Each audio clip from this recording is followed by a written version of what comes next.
whenever you do things like that, you are trying to present a message to the public, but also, like I said, those with hidden agendas, they want to influence the thinking of the public.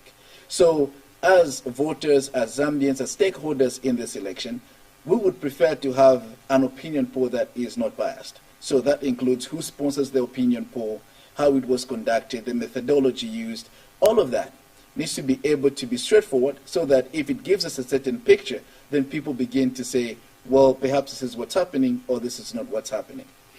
Do we have an opinion poll that we can point out?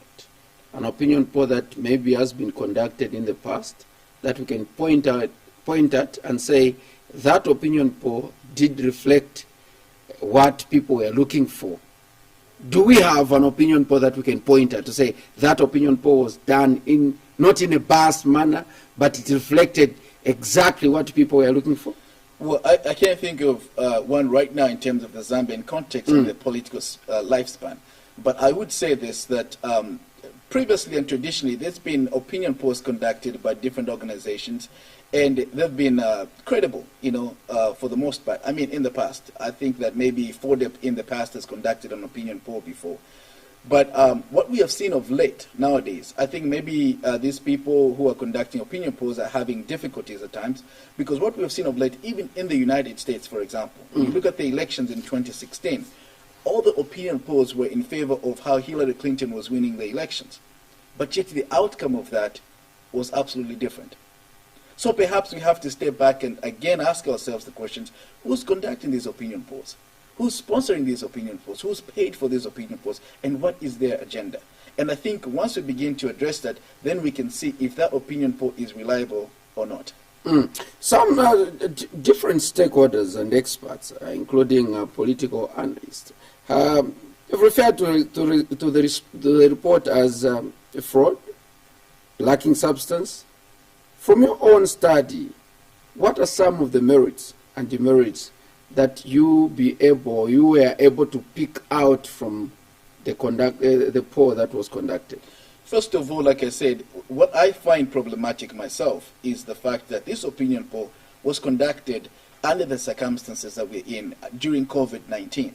Okay, so when you're conducting an opinion poll, you need a large sample, you need to reach out to as many people as you can. So the question is, have these people reached out? Whoever conducted these opinion polls, how many people did they reach out to? And how did they do that? What methodology did they use to be able to reach out, and talk to this sample that they used to be able to derive at these results? Secondly, I think also, if you look at the provinces that they have mentioned, my view is that in this election, practically what will happen is basically what we've seen in 2016 and 2015, the voting pattern over the years. What I mean by that is that I think that traditionally, Muchinga, Northern Province, Luapula, and Eastern Province will probably go towards the Patriotic Front, as the voting bloc, as what maybe others may refer to as strongholds. But then you have Southern, Western, Northwestern, and perhaps Central will go to the opposition alliance. And then the battle remains between the Copper Belt and Lusaka. But then if you look at the 5 provinces conducted by this opinion poll, they're suggesting otherwise. And that's what I take an issue with, personally. When you talk about the 5 provinces that in which the opinion poll was conducted from, we have heard from the opposition that they have grown their numbers. We have even heard from the ruling party. They are saying they have gained ground in Southern, Western, Northwestern, and in this opinion poll, Southern and Western, among the provinces in which, an opinion poll was conducted. Politicians have told us that Lusaka and Copperbelt, these are more like deciding provinces, and one of the two is included. Yes, this is where I think an interest needs to be taken, because we have the narrative from the Patriotic Front, rightfully as you said, yes, that they have said that in the traditional strongholds for the UPND and the UPND alliance, which is Western and Southern, they've made inroads. They've actually been able to put a foothold in there, and that is what the opinion poll is suggesting also. Yes. Okay, and that is what I think is not reflective of what's on the ground. Copper Belt, for example. I am from the Copper Belt. I was in the Copper Belt 3 days ago. I can tell you that the only area that I think the PF might have some kind of strength right now is Kitwe itself, with 5 constituencies. But if you look at places like, for example, Kalulushi, where I'm from, if you look at, for example, Chingola, and other places, Chilawomba maybe, I don't think that the PF will carry the day in those areas. So this is why I have question marks about this opinion poll that was conducted. Let's talk, you talked about the criteria being used and also the way they reached out to people. They conducted the opinion poll in 5 provinces. With the COVID-19, others have argued that it is not possible to reach out to as many people as possible. From the report and the opinion poll, and based on how you've analyzed it, is it possible that people who conducted the opinion poll were targeting voters, or they were just asking people, even without voters' cards, and people that are not going to participate in an election? Or, according to you and how the opinion poll was conducted, how would you conclude it? Did it include voters only, or people that are don't even have an interest in elections? And I think that's a good question for them, for Fairline in the UK, as well as the Political Science Association of Zambia. Because this is why I'm saying that the method that they used to reach the results that they gave us was not well explained. We don't know how they went about, especially under COVID-19, reaching out to the sample of the people that they talked to. And secondly, I have seen a link on one of the social media outlets where you could log in and write your name down and your age and submit what you think of the PF or the UPND or the participating political parties in this election. If that is the way it was conducted, then we have to know. Is it just anybody that can log in and air their views or make an opinion about the election, or was this targeted to only voters? So I think that they've left a vacuum that raises a lot of questions, and that they should be able to answer for themselves. And this is why there are a lot of opinions about this is not credible, this opinion is credible on both sides. Don't you think, because I did see the opposition also calling the opinion poll garbage in, garbage out through the UPND Alliance immediate director, Tabo Kawana. Don't you think, do you agree with the opposition rubbishing the opinion poll, or there is something that they can pick and learn from? Well, I don't speak for the opposition. Yes, but based on the way they've reacted to the opinion poll, they are calling it garbage in, garbage out, and there's nothing to learn from. Is it okay for them to rubbish it, or they can still learn 1 or 2 things in order for them to grow the percentage that was given to them, which is 30%? Yeah, well, I think that not only Kawana, but also Cornelius Mwetwa, of the spokesperson for the UPND, was very categoric in rubbishing this opinion poll and gave all sorts of reasons. And one of them also was the concern of the methodology, how this research opinion poll was conducted. But I think that the lesson that they should learn from this is that if they were to conduct an opinion poll or even sponsor an opinion poll, I would hope that theirs would be as objective as it should be. Like I said, it should give us, the voters, and the Zambian people a clear picture of exactly what is on the ground. And I think that this opinion poll fails to do that. As a political analyst, based on the report that was given, if it went in favor of the opposition, were you going to say the things that you're saying? Were you going to doubt it? Or you are going to say, okay, based on what is obtaining on the ground in the provinces that you've been, even on the Copper Belt, yes, this is the true reflection?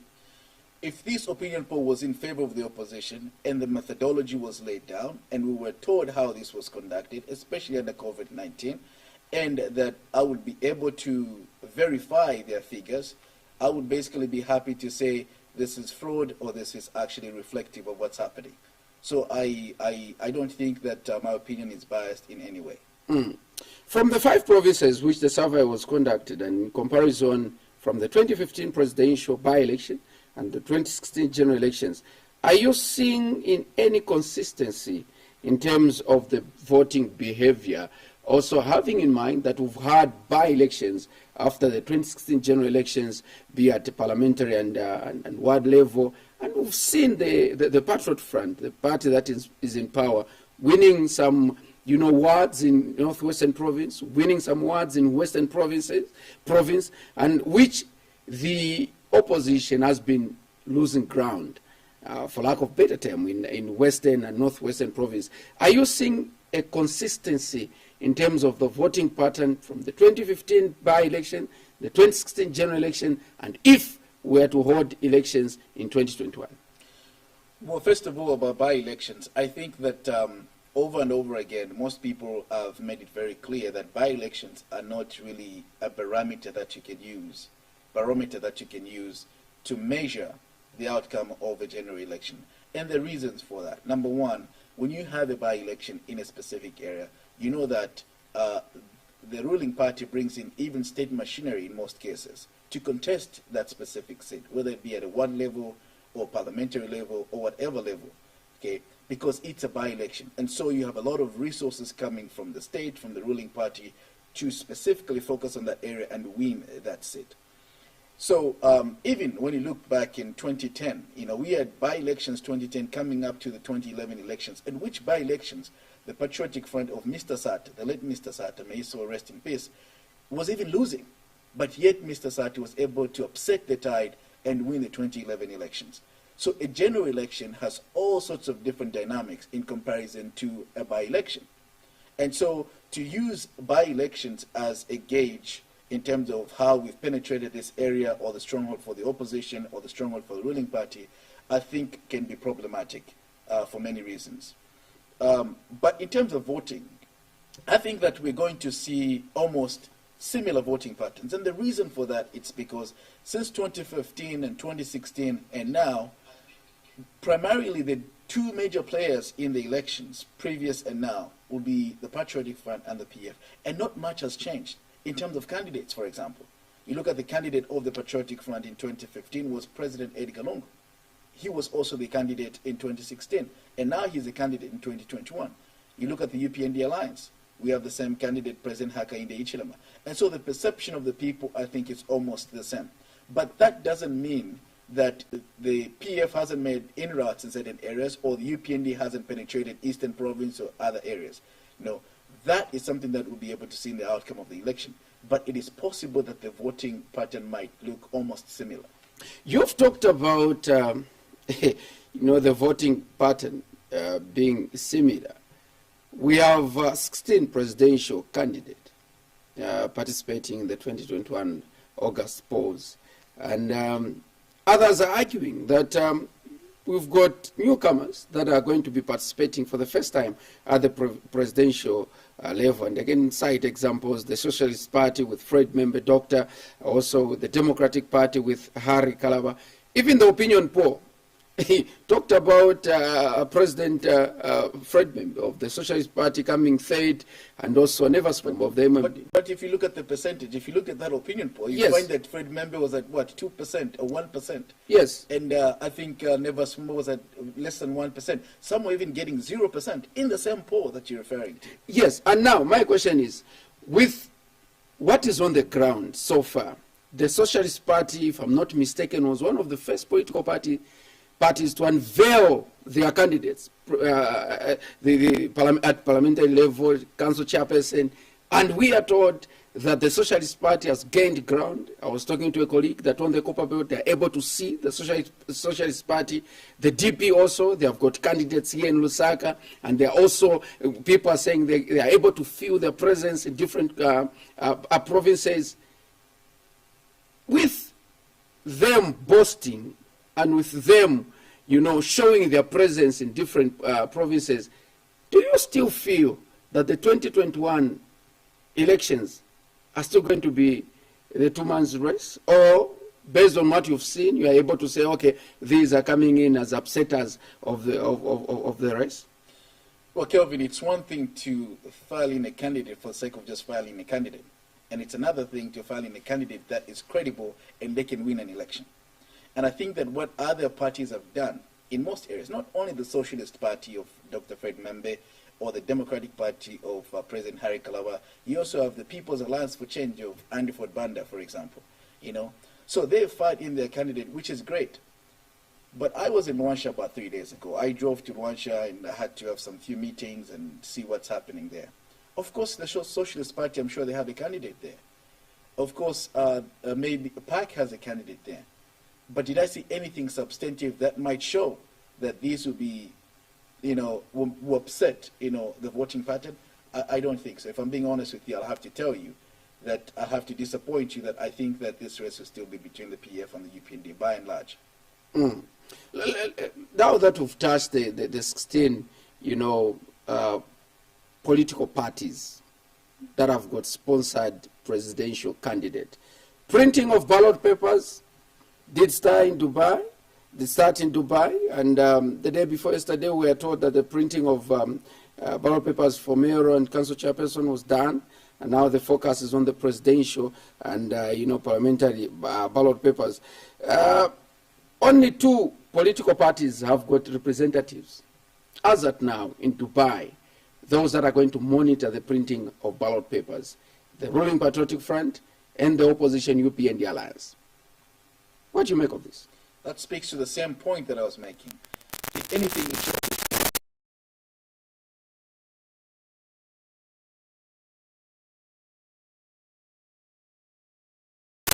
by the Electoral Commission of Zambia through the accreditation process. They took long to do this or that. I know that the People's Alliance for Change had somebody ready that was supposed to go. I don't know if it's the visa processes or the COVID-19 clearances that took time. And so, again, the UPND, in fact, issued a statement saying that if the person here is not cleared to go, they'll find someone from the UK, their member in the UK, to be able to witness the printing of the 2 political parties who are the main players. But as for others, I'm sure they should have looked into this. What was the backup plan? What was plan B in case there were problems sending someone over there to witness the ballot paper? So I still maintain that the race is going to be primarily between those 2 political parties for that specific reason. Mr. Ngambi, there are political parties in Zambia. I know that we've talked about the issue of by-elections. There are political parties that made it clear that we are not going to participate in by-elections because this is just a sheer waste of time, sheer waste of resources. What we are focusing on is the 2021 general elections, and what we're going to do is to continue mobilizing and not to participate in by-elections. And true to their words, they didn't participate, but now they are participating in a general elections. When the Electoral Commission of Zambia announced that so far, only about 3 political parties, had submitted, their members to be accredited to go to Dubai, we did make some calls to some political parties, and they had their own reasons. For example, PEP said there is no way, there is no meaning in us sponsoring somebody to go and witness the printing of ballot papers when that person will just be sitting on the corridors of the printing company and not seeing exactly what is happening. So we can't waste resources to do that.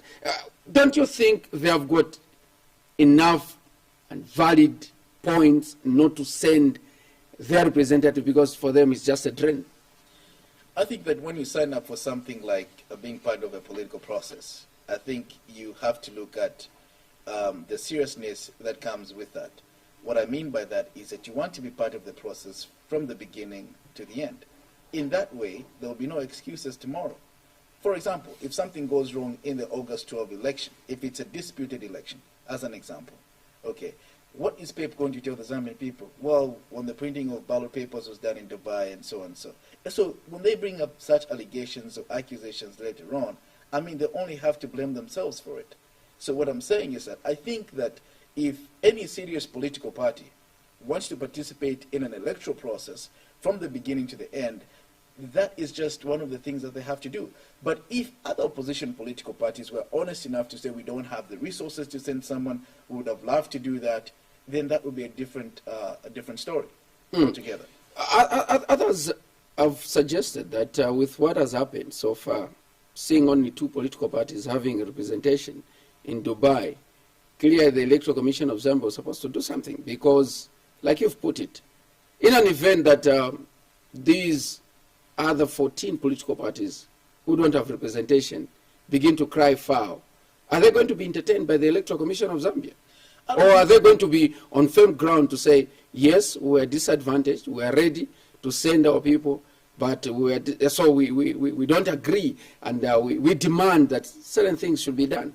Are they going to be on firm ground, or are they going to be heard when they begin to cry foul? Well, I hope they have better excuses or explanation if they dispute an election in any way. Like I said, first of all, it shows seriousness on the part of the political players. If you're engaged in every process, I mean, when the Electoral Commission of Zambia calls for a meeting here at Mulungushi International Conference, the same political players, they go to this meeting. They don't say, no, we don't want to go there and just sit in there and waste time. They participate in these meetings. So if some of them are being honest enough to tell the Zambian people that we're not going because we don't have resources to send someone over there, or because we have challenges with this and that, that would be a valid explanation and reason for not doing so. But to merely dismiss the process and to say it's a waste of time, I think it's very concerning. There are political parties in this country that have made it clear to say we cannot participate in these elections because we are still a growing party. Others have gone ahead to back the ruling party, and others have gone ahead to back the opposition alliance. But there are other political parties that have managed to sponsor a candidate, and people are still asking to say, we've never seen this candidate campaigning in our area or in our province. We don't know if they have got structures. As a political analyst, what do you make of those political parties that have managed to sponsor a candidate? What is it that they want to achieve at the end of the day? I know that this is a question that a lot of Zambians are asking, to say, what is it that that man wants to achieve at the end of the day? Is it because democracy allows? I think so. I think that it's their democratic right to do that, to sponsor a candidate, even if they don't campaign or they campaign. But I think also the idea that you want to participate in an election as a political party, whether you are a popular party or you're an upcoming party, is very crucial, because it is only through an electoral process that you can gauge, the kind of message that you present to the people, how it's been received by the people. Is this message resonating with the people or not? And so that is a sure way to actually see for yourself as a party, to say, well, we have a candidate here and this is our message, and then deliver that message to the people. If the message is well received, then you're lucky, of course, you're moving with times. But for those who just sponsor a candidate and they don't go out there to campaign, I don't know what their strategy is. They may have something coming. I have no idea. But I would prefer a situation where, as a party, you sponsor a candidate, you have a message, and then you test the waters. You see if the people actually appreciate your message or not. What is what is the right thing to do, or what is the right thing to do in testing your popularity? I've told you that there are political parties that refused to participate in a by-election. They said, we are growing our party and we are going to participate in a general elections. And there are other political parties that were participating in by-elections, but when it came to the general elections, they said, no, we are going to back this political party. Which one is the best thing to do, or the best route to take?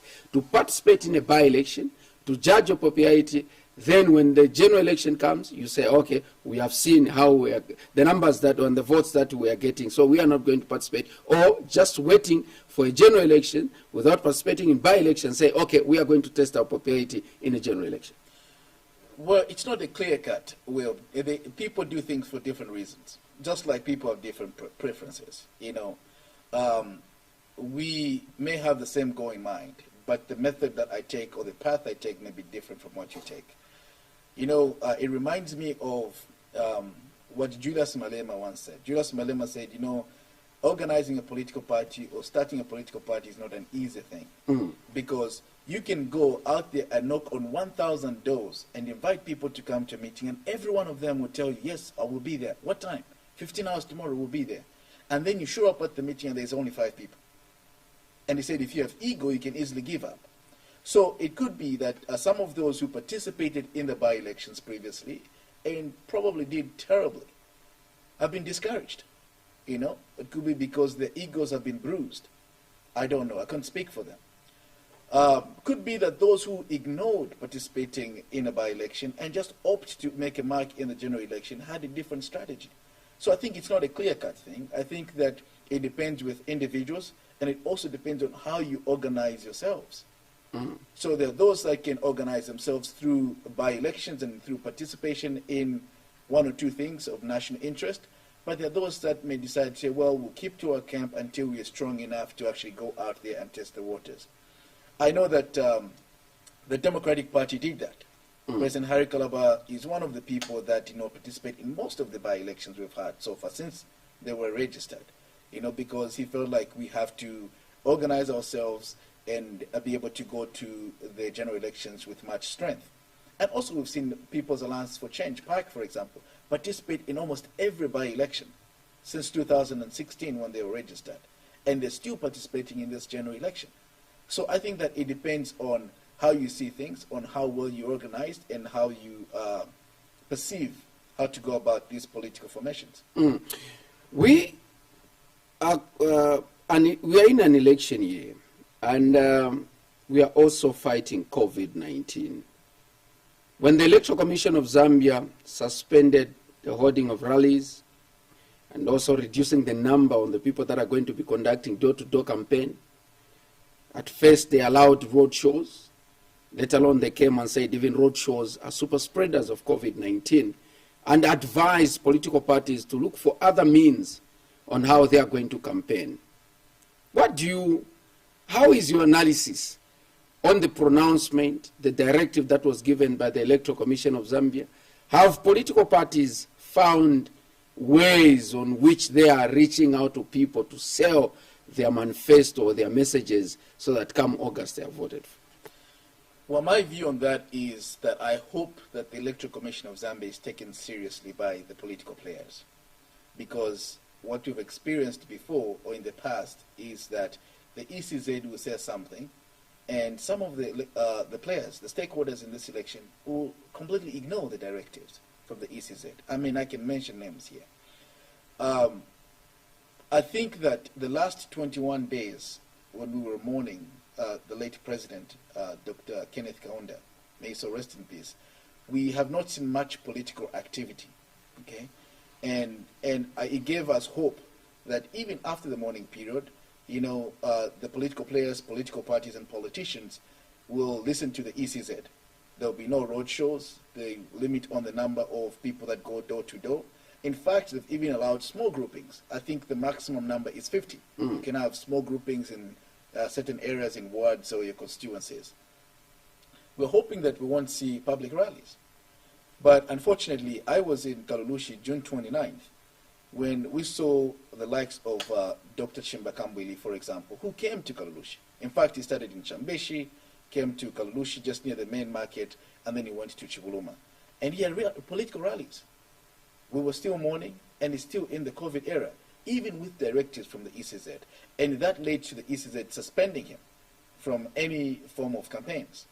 Of course, we know they've lifted that suspension, and I have an issue with that.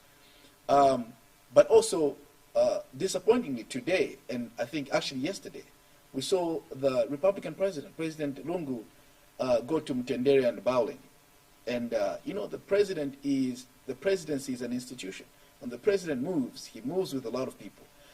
But I read from Smart Egos and from some articles that Given Lorinda actually applauded the president, saying that he was out there giving masks to people, and so he should be applauded because he was not risking the lives of Zambians, he was actually giving them masks.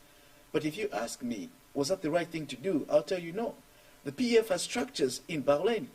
If they wanted to give out masks, they'll give masks to the branch chairman, and other local leaders in that specific area. So that was not the best way to do it. So it's again looking like we might have problems with the directive that the ECZ has given. And I hope that the political players and the ECZ can get serious, because COVID is widespreading right now as we speak. I don't know if you've answered my question. Let me bring in another factor. Dr. Chimbakambwili, or Mr., he was asked a question that they have banned political rallies. That was before the start of campaigns. And they said that is a joke. You cannot sell your manifesto, you cannot do elections without rallies. And even when I saw Chimbakambwili holding rallies, I said, okay, the man made it clear that it will be very difficult for you to campaign without holding rallies. And now the Electoral Commission of Zambia had a message, or still has a message, for political players, say, find ways in which you can campaign. Based on what you've told us this evening, does it mean political parties cannot think beyond rallies and gathering in huge numbers in order for them to sell their manifesto? Are they limited? Actually, no. Contrary to that, because I talked about having gone to Rwanda. One of the things that I observed and upfront saw how this is being done in Rwanda, for example, is that politicians and political players from different political parties have come together with the stakeholders, the police, the Electoral Commission of Zambia, and other stakeholders, and they have a timetable. For example, if the Ron Member of Parliament, the immediate past Ron Member of Parliament, Joseph Chala, he's in this ward today, he's talking to a group of 50 people or less, then the other candidate for the Patriotic Front has to be in another ward, okay, also talking to a small group of people. So there are certain areas and places where maybe these national leaders can take a leaf from, where actually they're implementing what the ECZ has given us as guidelines and directives, with the help of the police, also with the help of the stakeholders and the political players themselves. So there are ways that the politicians can go around this or can do this better. But the problem we've seen is that on the national level, they still need for people to show leadership and political will to actually help the ECZ, make their job easier. Again, the issue of violence is something that we can talk about and something that the Electoral Commission of Zambia has been having tough time to deal or to curtail issues of political violence. And we did see them, and up to now that suspension is still there for the ruling Patriotic Front and the UPND, because here in Lusaka, people clashed and people were injured in Namwala, in Nakonde, and in Pulungu. And so it prompted the Electoral Commission of Zambia to ban these two political parties from campaigning physically in the 4 districts. And that, raised a lot of dust. We saw the PF saying we are victims. We are not perpetrators, but our people have been injured. Our people have been beaten by the opposition. And the Electoral Commission and Zambia Police said, these are the political parties that are giving us problems. With now political parties going back to full gear campaigning after the mourning period is over, do we see them going back to the issue of political violence, or they have learned something and they are going to behave in an amicable manner? I would hope so. I would hope that they have learned from all these clashes they've had in the past, which were very unfortunate, and I would hope that they will be more civilized going forward. But you're right, that the two parties that the ECZ has singled out as the culprits, for lack of a better term, in terms of clashes, the ruling Patriotic Front and the United Party for National Development, or the UPND. So I think the solution to that is what I was just explaining. I think the solution is what we can learn from other areas such as Ron, for example, where they are rotating. The candidates are rotating in different areas at different times. You have this area for this ward for 3 days. You do your campaigns, you talk to the people. As an opposition politician, you move to the next one, and another person comes in and does the same. And I think that if there's that kind of organization, even on the national level, maybe we may see a lot of reduction in political violence. But this political violence issue also takes leadership to enforce. I've always spoken about how even during the MMD, the era of President Levi Mwanawasa, President Mwanawasa was very, very strong on the fact that he did not appreciate any form of violence, and if you were an MMD member or cadre and you were found wanting or involved in political violence, he said, I will not protect you, I'll let the law take its course. We did not see much of that during the MMD era of the late President Mwanawasa. May he so rest in peace. And so it's an issue of leadership. It's also an issue of not just talking about it, just a few days ago, even President Edgar Lungu put up a statement on his Facebook. And he actually put up a picture where he was at the state funeral with the opposition leader, President Hakainde Hichilema. And he categorically said this is a democracy. People with alternative views should be allowed to express themselves. There should be no violence. And so if the president says that, and he means it, and not only through rhetoric, but actions, and I think that we're going to see less of that, less of political violence. I'm happy, Mr. Ngambi, that you've mentioned His Excellency President Edgar Lungu, and people are saying President Edgar Lungu has been very consistent and very committed in fighting political violence, because even in Kanyama, when he was commissioning the Kanyama police station, he did give an example to say, have you seen me folding my sleeves to fight with the opposition? I haven't done that, and so even you should follow suit. But others are saying we've never seen the presidential candidate for the opposition alliance condemning the political violence. But some leaders in the UPND are busy encouraging their people to say, defend yourself. And defending themselves, this is where violence has continued to escalate. Well, I think it depends on how you look at it. For example, I just spoke highly of President Edgar Lungu and how he's put out a statement. Yes. And he said, we should condemn violence in all forms. But also, if you recall, not too long ago, when Dr. Chimba Kambwili himself was returning to the Patriotic Front at the PF Secretariat in full view of the media and the public, we saw clashes there. Was anyone arrested? Yes, Innocent Karimanshi was arrested and the matter is in court. Yes, Innocent Karimanshi says he's a victim in that situation. So it depends on how you look at it again. So what I'm saying is that it's one thing to say something, and it's another thing to actually show through your actions that you mean what you say and say what you mean. So if the president or if any of the opposition leaders, they mean what they say, they should stick to that, and they should show by their actions that they do not appreciate any form of violence. So who can we fault? President Edgar Lungu is on record condemning political violence. He's on record calling his cadres to put a stop to political violence, but cadres have continued. President Hakainde Hichilema of the UPND is nowhere near condemning violence. He's not issuing statements, but some of his, members of the National Management Committee and some aspiring candidates are there encouraging their political cadres to say, if you're attacked, defend yourselves. And people are saying just that statement of defending yourselves, that is why political violence has continued. Well, I think that in his view, President Hakainde thinks that he's the victim. The UPND are on the receiving end of the violence. I mean, there are people that share that view. And I think that maybe, I'm not speaking for President Hakainde Hichilema, I'm not his spokesperson, but I would think that if he thinks that the UPND and himself are on the receiving end of the violence, then he has to, it's human right, it's every right to defend yourself when you're attacked. If a robber comes to your house and breaks into your house, you have the right to stand up and defend yourself. So I think maybe that's where the thinking is coming from. But with regards to President Edgar Lungu, this is the man in charge of the country. President Hakainde Hichilema is not in charge of this country. He's in charge of a political party. The president is in charge of 17 to 18 million Zambian lives. And so what he says and what he does about what he says has consequences. You've talked about moving away from rhetorics. President Edgar Lungu is on record. He has condemned, but political violence has continued. Who do you expect to crack a whip?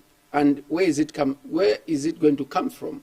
And if it does come, how should it be done?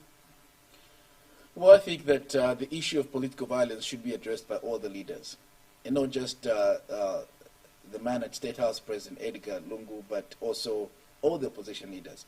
So regardless of whether he's leading the largest opposition party or smallest opposition party, I think that all the leaders should unite and come together and condemn violence. At least that should be the basis for everyone to operate from. And then what they do about their condemnation, the words that they utter, it's up to their individual capacities. It's not something that I can detect to them or come up with some kind of way that they should do it. But they need to actually be on record to say, this is wrong. As Zambians, this is not what we do. We are better than this. We are one Zambia, one nation. And those that have capacity to put an end to it, they should do so. Let's talk about tribalism and hate speech. I know that you touched it a little bit. We did see the Electoral Commission of Zambia walking the talk or cracking a whip on one Chimbakambwiri. 2 charges were slapped on him based on the complaint that was lodged at the Electoral Commission of Zambia. One was the continuous holding of rallies, of which you've attested to it, or you've given testimony that even you witnessed.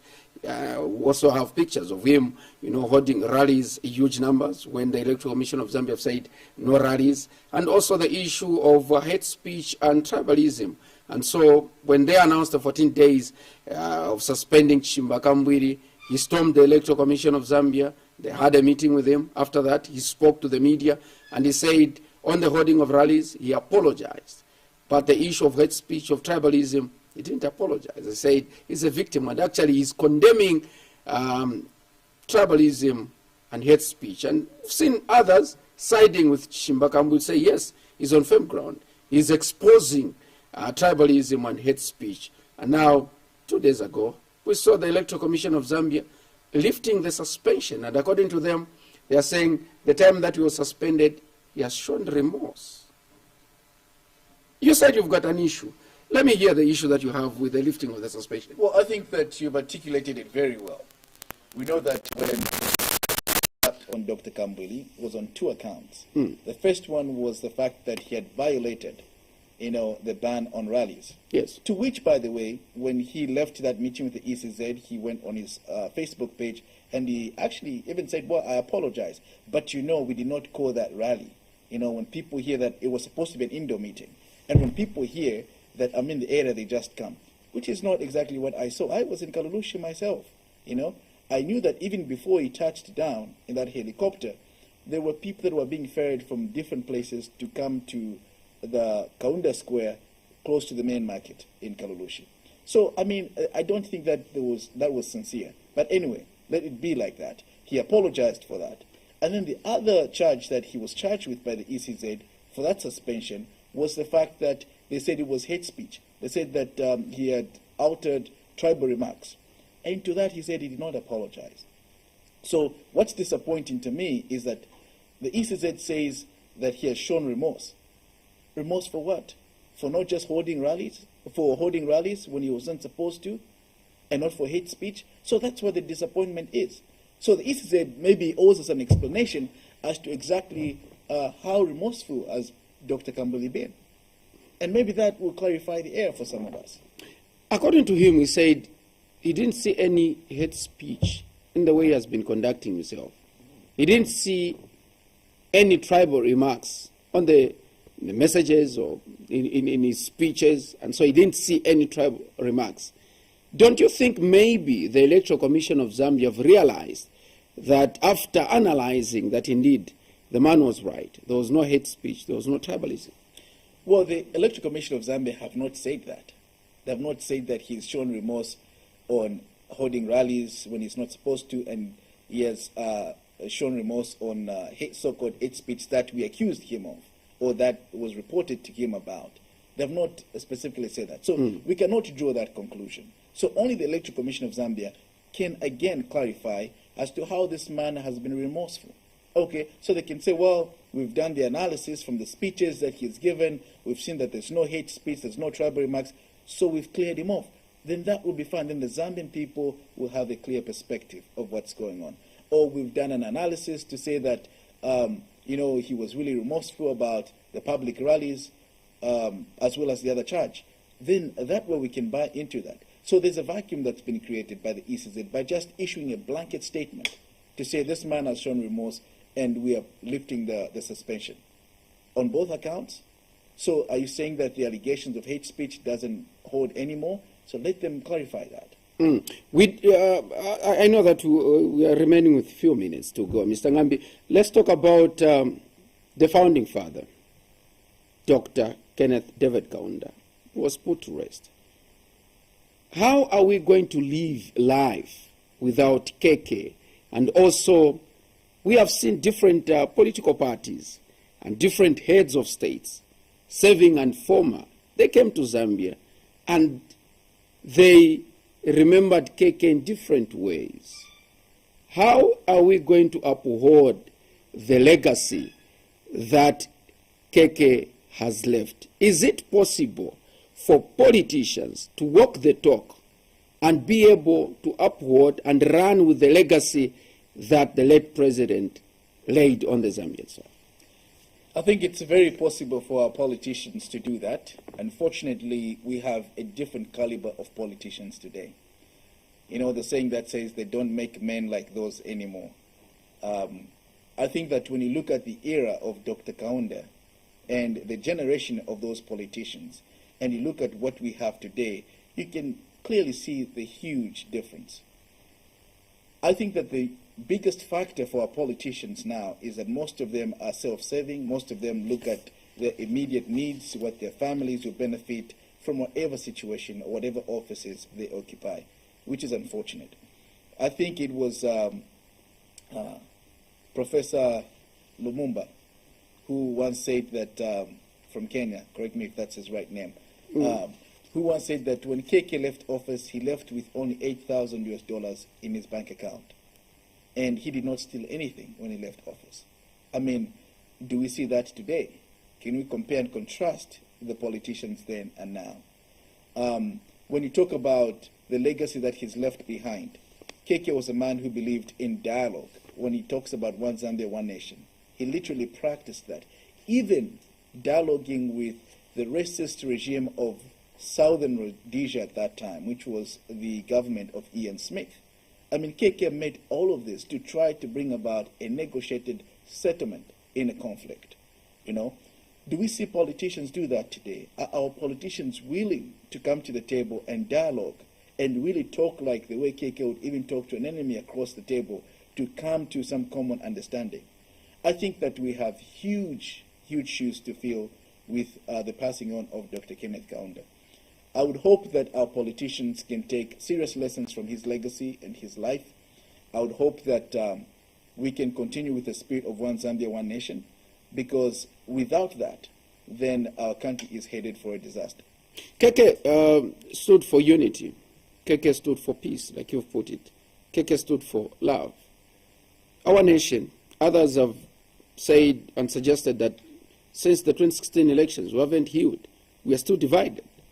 And you're saying it is possible that the way people voted in 2016, that's the way they are going to vote. Is it possible that now that KK has left us, are we going to come back together as a nation and be able to unite? Or you argue, like others are arguing, to say we are still a united nation. We are not divided. We are still united.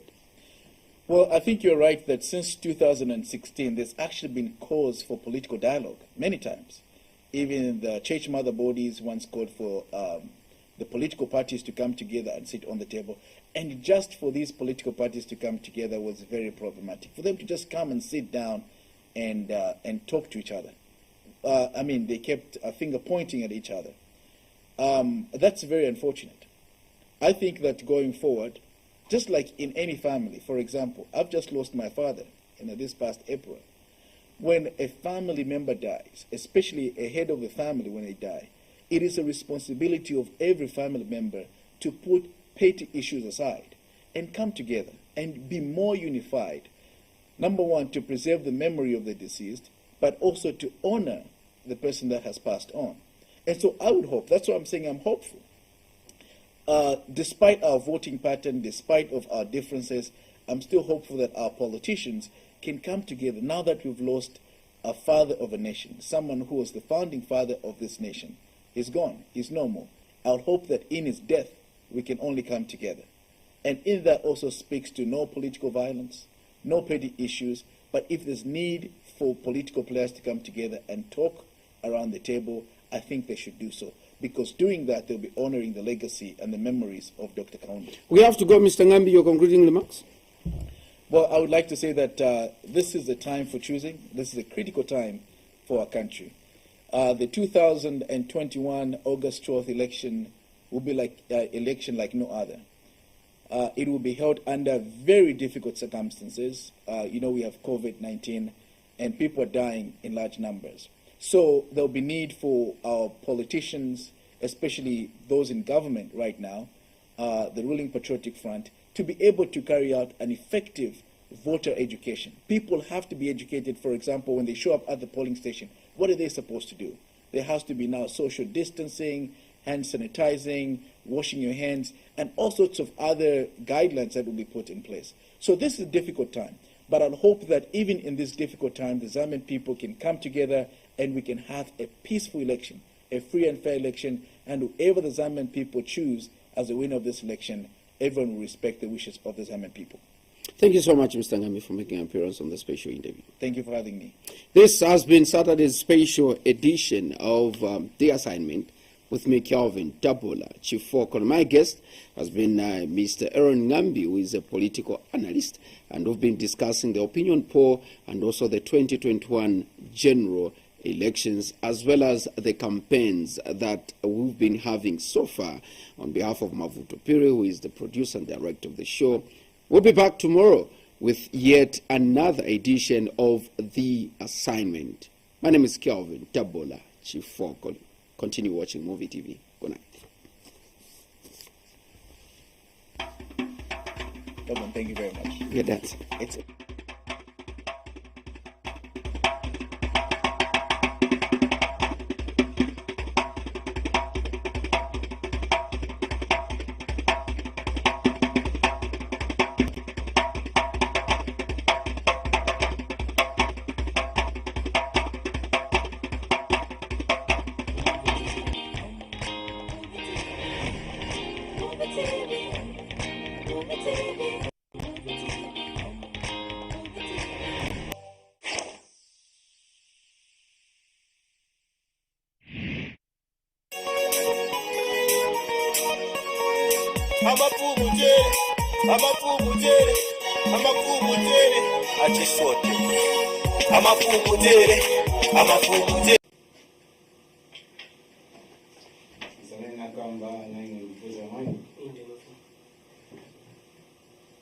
in Patrick Piri, in Patrick Band.